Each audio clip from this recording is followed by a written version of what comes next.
Hey, boys and girls. It's been a long time coming, but it's episode 2 of Forgotten Sega Arcade Classics. Woo! I've been meaning to get back to this for a little while, and I planned for episode 2 to be G-LOC Air Battle. Now, if you guys have never heard of this game, this is a kind of sequel to the AfterBurner games, also from Sega. It's semi because it's kind of a spin-off of really the same premise. Obviously, you're flying a jet. This one, though, you're in the cockpit itself, and it's a bit more focused, this one, because in AfterBurner, you're basically just shooting everything that's on screen. On this, you have very kind of clear objectives. So it's a little bit more focused, at least I believe it is. And quite frankly, I think this is better than AfterBurner. I know there's a lot of people out there that have different ideas about that. A lot of people prefer AfterBurner. I adore AfterBurner. I'm a big fan of AfterBurner. However, I think this particular game is just a little bit more, aside from being focused, I just think it's a little bit more exciting to play. It's shorter, but I kind of like that about it. I'm just going to do a quick blast of the arcade playthrough just to show you guys what this game is all about. And that is the AI there showing us exactly what to do with the controls. And here we go. Mission 1. Here we go. Let's go. Take off. Now, when you're playing this in the arcades, you're in a cabinet that rotates, and it was one of the most famous Sega arcade cabinets. You may have seen it. You may remember it from the Terminator 2 game, when John Connor is in the arcade and the T-1000 is looking for him, and his friend tries to confuse the T-1000 and said he's gone that way. And this is the game that John Connor is playing. Well, it's either this or AfterBurner 2, so don't quote me on that, but it's definitely in the rotation cabinet. I'm fairly certain it is the G-LOC game.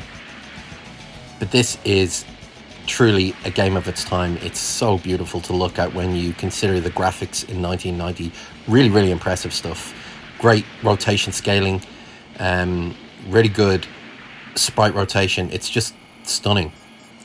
And I love the fact that you can just play this now on the Switch. One of the best things about this game is that it's really good for just to pick up and play. I play it at work sometimes, I play it at home, sometimes I play it before I go to bed. I just love this game. It's just so fun, and it's so quick as well, which is why I love it. A lot of people will dislike the fact that it's over so quickly, but I kind of like games like that. That's the whole point of getting an arcade game. It's just a quick arcade blast.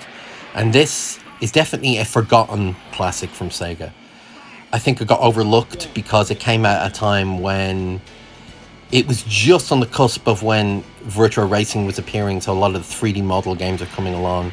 I think games like this and Outrunners kind of got lost in between that area of 3D gaming and the end of 2D gaming. So it's kind of like this is just before they got into polygonal graphics and they were still working with sprite scanning. So, you know, I think this level here, for example, you can see where you're going through the canyons. It's very reminiscent of the graphics from Outrun. So yeah, there's similarities to a lot of games around the same time, or maybe a few years beforehand. I will be covering virtual racing again at some point. I've already done that in one video, but as a forgotten Sega classic, I think virtual racing really warrants a call. These land targets on the water, they are really, really difficult to get sometimes, and you have to fly into the edge of the cliff, and it can be difficult.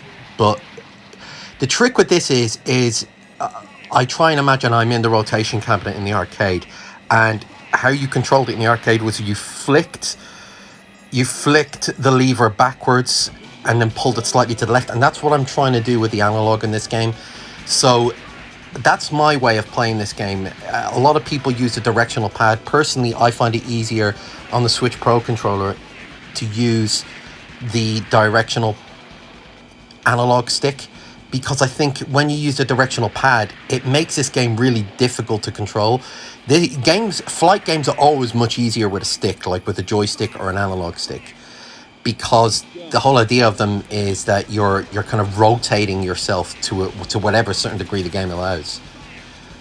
Like for example, in this, when you're trying to outmaneuver something from behind you like this, you've got to rotate it. You see what I mean? Now, you try and do that with the directional pad, it's almost impossible in this game. And also, try and save your missiles as much as you can. Use just your shooting mechanic with the bottom button as much as you can, so you can save those missiles. Okay, here we are, mission 8.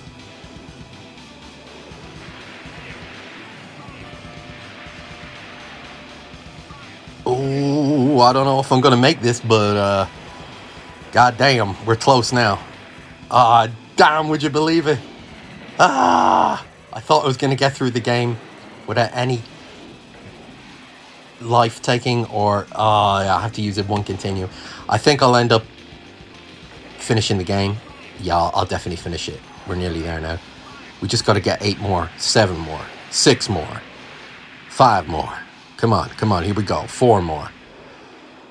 Oh man, it's getting close now. Oh, 3 more, 2 more, 1 more, just 1 more. There we go. That's it, baby. Hell yeah. There we go. All right. What's this? Go right, go right, go right. Landing carrier. I love this. I used to think this bit was amazing.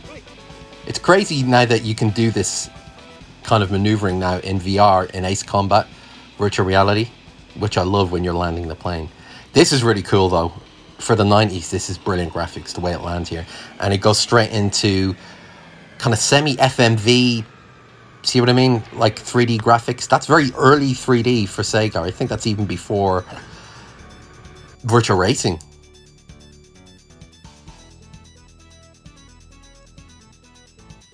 I love this ending. You get the bumps. You can be my wingman anytime. Bullshit, you can be mine. Mission completed with 80s graphics. Game over. Well, there we go, boys and girls. I think I got a top score there. I think I've got my best time as well. I think that may be my best time. Let's have a look. I'm fairly certain that will be the top time. Yeah, I think so. Actually, there we go. Yeah, it is. Number 1. Hell yeah. That's ace. Ace, baby. You know what I'm saying? I always put an ace. And there we go. Ace. Okay, boys and girls. Well, we got the best time. I hope you enjoyed it. With another Forgotten Sega Classic. Until next time. Peace!